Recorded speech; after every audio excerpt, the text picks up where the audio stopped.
नमस्कार विद्यार्थी मित्रो. मागील तासिकेमध्ये आपण उद्योगाचे वर्गीकरण या घटकास सुरुवात केलो. यामध्ये सर्वप्रथम आपण कच्च्या मालाच्या स्रोतानुसार उद्योगांचे वर्गीकरण कशा स्वरूपामध्ये झालेले याचा अभ्यास आपण मागील तासिकेमध्ये पाहिलो. या कच्च्या मालाच्या स्रोतानुसारच म्हणजे कृषीवर आधारित उद्योगधंदे, सागरी उत्पादनावर आधारित उद्योगधंदे, वनांवर आधारित उद्योग आणि खनिज आणि प्राणीजन्य यांच्यावर आधारित असे विविध उद्योगधंदे आपण अभ्यासलो. आजच्या तासिकेमध्ये आपण भांडवल गुंतवणुकीनुसार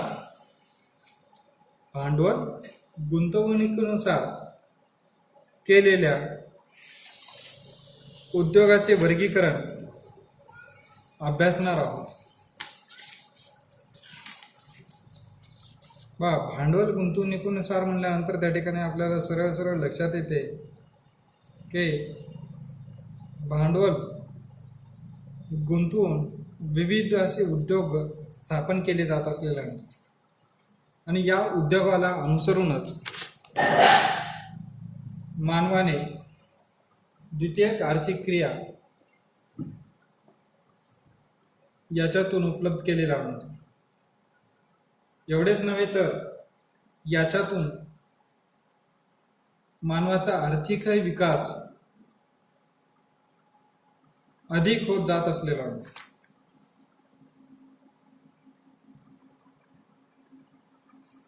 भांडवली गुंतवणुकीनुसार विचार जर केलो तर यामध्ये या भांडवल गुंतवणुकीनुसार वेगवेगळे किंवा विविध उद्योग स्थापन करण्यात आलेले आढळतात. भारतामध्ये भांडवलाच्या गुंतवणुकीनुसार उद्योगाचे खालीलप्रमाणे वर्गीकरण करण्यात आलेले. हे वर्गीकरण मोठे उद्योग, सूक्ष्म, लघु आणि मध्यम उद्योग आणि शेवटचा आहे कुटीर उद्योग आणि गृह उद्योग. अशा उद्योगामध्ये भारतातील उद्योगधंदे चालत असलेला. यामध्ये सर्वप्रथम आपण मोठे उद्योग अभ्यासणार आहोत. मोठी भांडवल गुंतवणूक, अवजड यंत्रसामग्रीचा वापर व इतर सोयीसुविधा या उद्योगासाठी लागते. हे पहा विद्यार्थी मित्रांनो, जे की मोठे उद्योग स्थापन करत असताना भांडवलाची गुंतवणूक ही सर्वाधिक प्रमाणात असलेली आढळते. कारण यामध्ये अवजड यंत्रसामुग्रीचा तर वापरच केला जातो. त्यानुसार त्या वापर करत असताना त्यासाठी लागणारे कुशल मजूर आहेत, यांच्या वेतन श्रेणीसाठी देखील भांडवलाची आवश्यकता असलेली आढळते. मोठे उद्योगधंदे स्थापन करत असताना सर्व काही सेवा सुविधा किंवा सोयी त्या प्रदेशामध्ये उपलब्ध असणे महत्त्वाचे असलेले आहे. भारतामध्ये 10 कोटीपेक्षा जास्त भांडवल गुंतवणूक ज्या उद्योगात केली जाते ते उद्योग या वर्गामध्ये मोडले जात असल्याने बघा 10 कोटीपेक्षा जास्त भांडवल ज्या उद्योगामध्ये गुंतवले जात असलेलं होतं अशा उद्योगांना मोठे उद्योग म्हटले जाते. आणि या उद्योगामध्ये लोह पोलाद, वीज निर्मिती, वस्त्र उद्योग, पेट्रोकेमिकल इत्यादीचे उत्पादन घेतले जात असलेलं होतं किंवा या उद्योगधंद्याचे त्या ठिकाणी स्थानिकीकरण केले जात असलेलं. अशा स्वरूपामध्ये भारतामध्ये हे मोठे उद्योग स्थापन केले जात असलेलं नव्हतं. आणि एवढेच नव्हे, ते स्थापन करूनच त्याच्यातून आर्थिक विकासाचा फायदा किंवा आर्थिक विकास घडून येत असलेला.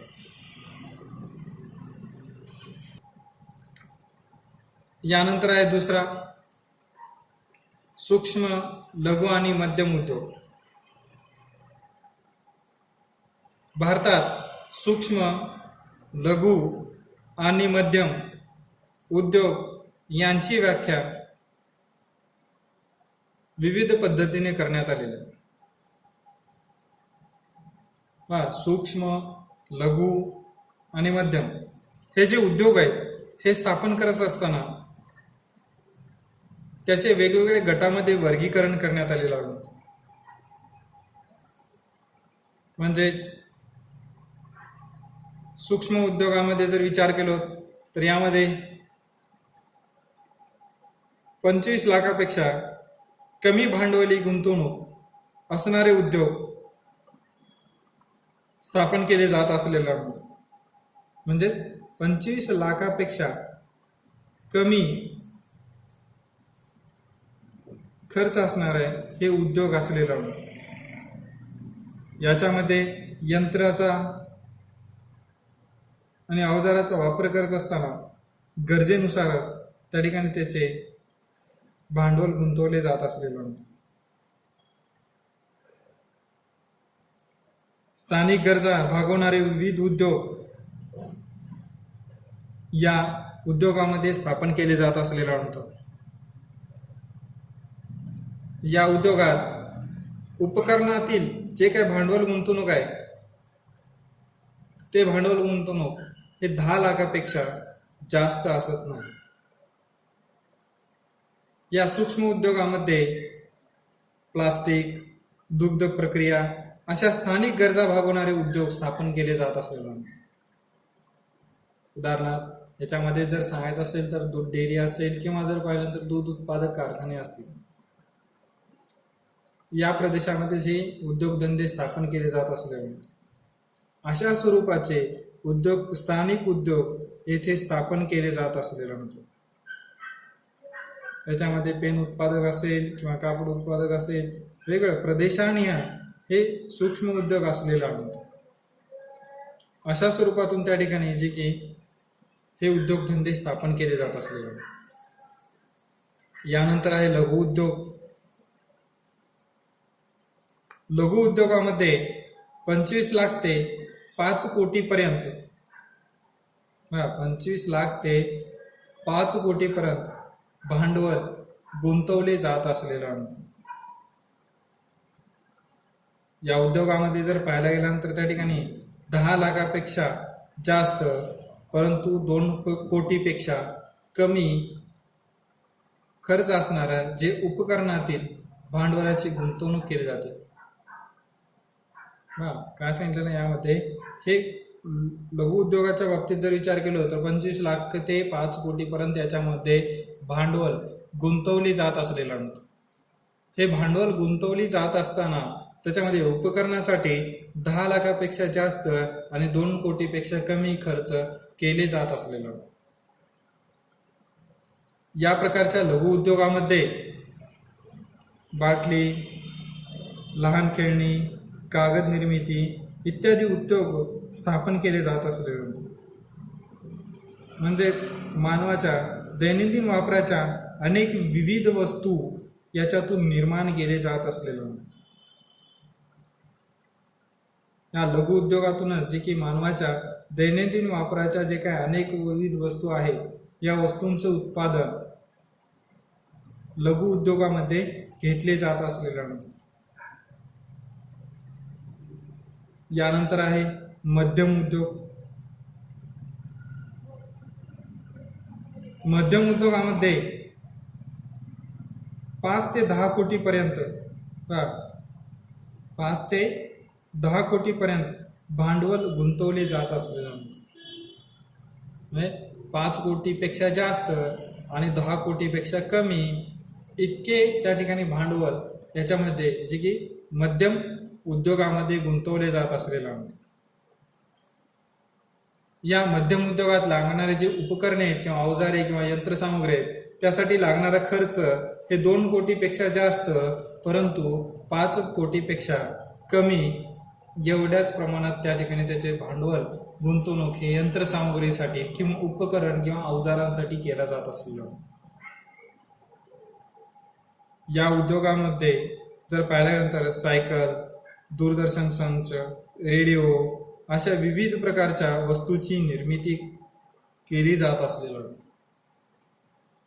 वा मध्यम उद्योगामध्ये जर विचार केला तर त्या ठिकाणी मोटार वाहन असेल किंवा सायकल आहे, रेडिओ आहे, दूरदर्शन संच आहेत अशा उद्योगातून त्या ठिकाणी आपल्याला जे की मध्यम उद्योगातून याचे उत्पादन केले जात असलेलं आणतो आणि त्यावरच आधारित हे उद्योगधंदे स्थापन झालेले आणतो. अशा स्वरूपामध्ये आपल्याला सूक्ष्म, मध्यम आणि लघु या 3 उद्योग जे की भारतामध्ये स्थापन केले जात असलेले होते. एकंदरीत जर विद्यार्थी मित्रांनो लक्षात ठेवायचं असेल तर तुम्हाला लक्षात ठेवता येईल सूक्ष्म, लघु आणि मध्यम हे 3 उद्योग भारतामध्ये स्थापन केले जाते. परंतु या उद्योगाच्या बाबतीत जर विचार केलो तर सूक्ष्म 25 लाखापर्यंत, लघु 25 ते 5 कोटीपर्यंत, मध्यम 5 कोटी ते 10 कोटीपर्यंत भांडवलाची गुंतवणूक करत असलेला. या गुंतवणुकीलाच अनुसरून हे उद्योग स्थापन केले जात असलेले आणि प्रत्येक सूक्ष्म, लघु आणि मध्यम उद्योगामध्ये जे की विविध प्रकारची वस्तूची निर्मिती केलेली आहे. या वस्तूची निर्मिती करत असताना ह्या वस्तू मानवाला दैनंदिन जीवनामध्ये आवश्यक असणाऱ्या वस्तू असलेल्या होत्या आणि त्यावरच आधारित हे उद्योग स्थापन केले जात असलेले होते. म्हणूनच याचे 3 प्रकारामध्ये किंवा 3 गटामध्ये वर्गीकरण करण्यात आलेलं आहे. यामधील शेवटचा जो घटक आहे तो म्हणजे कुटीर उद्योग आणि गृह उद्योग. या उद्योगात मानवी श्रमाचा वापर मोठ्या प्रमाणात होतो. स्थानिक कच्च्या मालापासून पक्का माल तयार करण्याचा हा एक उद्योग आहे. हा उद्योग घरगुती स्वरूपाचा असतो. सामान्यतः नेहमीच्या वापरासाठी आणि स्थानिक बाजारात विक्रीसाठी वस्तू उत्पादित केल्या जातात. या उद्योगात भांडवल आणि वाहतूक खर्च कमी असतो. कुंभार, विणकर, लोहार, सुतार आणि हस्तकला उद्योग यातील कारागीर हे कुटीर उद्योगात गुंतलेले आढळतात.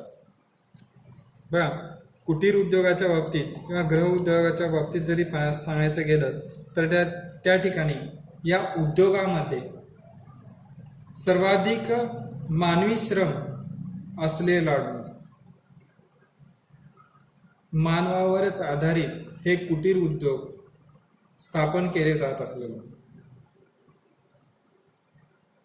हे उद्योग स्थानिक कच्च्या मालापासून पक्का माल तयार करण्याचा हा एक उद्योग असलेला आहे. स्थानिक बाजारपेठेनुसार जर पाहायला गेल्यानंतर त्या ठिकाणी असे लहान कुटीर उद्योग किंवा गृह उद्योग प्रदेशाने स्थापन झालेले आढळतात. हे उद्योग निर्माण करत असताना त्याला लागणारे जे काही भांडवल खर्च आहे किंवा वाहतूक खर्च आहे ते कमी प्रमाणात असलेला आणतो. कारण या उद्योगामध्ये मानवी श्रमाचा वापर सर्वाधिक प्रमाणात केला जात असलेला आढळतो. यंत्र अवजाराचा वापर किंवा तंत्रज्ञानाचा वापर कमी प्रमाणात झाल्यामुळे त्याला लागणारा खर्च कमी स्वरूपाचा असलेला आढळतो. एकंदरीत या उद्योगात भांडवल वाहतूक खर्च कमी असलेला आढळतो. हे उद्योग कौशल्याधिष्ठित असल्याने वर्तमान स्थितीत या उद्योगाचे महत्त्व वाढले आहे. यातील काही उत्पादनांना परदेशात मोठी मागणी असल्याने ही उत्पादने निर्यात होतात. बघा, कुटीर उद्योगात किंवा गृह उद्योगात जे निर्माण झालेले जे वस्तू आहेत, हे वस्तू जर त्याची मागणी सर्वाधिक प्रमाणात असल्यामुळे यातूनच त्या ठिकाणी मागणी हे परदेशात देखील असलेला आढळते.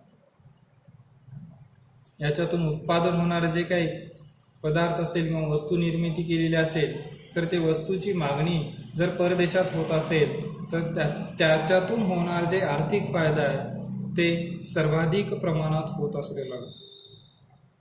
अशा स्वरूपामधून त्या ठिकाणी जे की कुटीर उद्योग चालत असलेला नव्हतो आणि त्याच्यातून आर्थिक फायदा सर्वाधिक प्रमाणात होत असलेला नव्हतो. उदाहरणार्थ यामध्ये जे की कुटीर उद्योगामध्ये येणारे जे काय आहे ते जे की रजई, पैठणी हे जे येते कुटीर उद्योगातून जे की मानवाच्या श्रमानुसार त्याचे उत्पादन केले जात असलेला आढळतो आणि त्यालाच अनुसरून त्याची मागणी असलेला आढळतो. रजई म्हटल्यानंतर त्या ठिकाणी जी की चटई निर्मिती केली जाते आणि तसेच आपल्याकडली जी की पैठणी प्रसिद्ध आहे.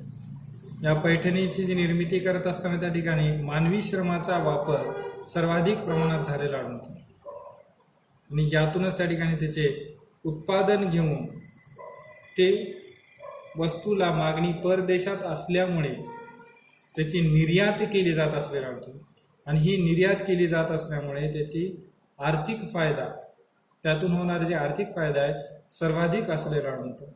अशा स्वरूपामध्ये जे की भांडवल गुंतवणुकीनुसार उद्योगधंद्याचे वर्गीकरण करण्यात आलेले आहे. धन्यवाद.